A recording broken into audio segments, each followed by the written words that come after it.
Guys finally मैले भने जस्तो भएको छ हैन। नेपालले जित्यो, खुसी लाग्यो। जे होस् नेपालले अब राम्रो गर्यो त्यो म्याचमा। मैले भनिरहेको थिएँ जित्छ जित्छ यस्तो हेर्न पर्दैन भनिरहेको थिएँ हैन। जित्यो नेपालले, खुसी लाग्यो।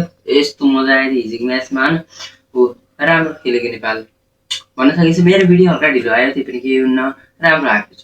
अब नेपालको अब ब्याटिङको कुरा गरौँ। ब्याटिङ हिजो एकदम राम्रो भयो। बलिङ गऱ्यो अलि पहिलाको म्याचभन्दा यति बिग्रेको। बल ब्याटिङ त राम्रो भएको। 212 को टार्गेट भनेको राम्रो टी20मा। जे होस् राम्रो खेल्यो नेपाल।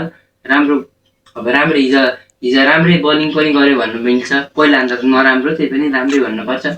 अब नेपालले अब अरू म्याच पनि जितिरहन्छ। लिग 2 म्याचहरू छन् अब 26 अक्टोबरदेखि। अब नेपालको क्रिकेट टिम घर नेपाल नफर्किने भन्ने सूचना आइसकेको छ हैन।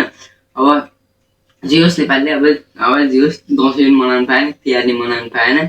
अब के हर यस्तो बिचराहरू यस्तै म्यासेज च्याप्यो। अब एनपिएल पनि आउँदैछ। एनपिएल आउन आजको 1 महिना मात्रै बाँकी छ। कतिको खुसी हुनुहुन्छ हजुर? कुन टिमको सपोर्टरहरू कमेन्ट बक्समा लेखिदिनु होला। यति भन्दै हामी बिदा हुन चाहन्छौँ। हस्त धन्यवाद, नमस्कार।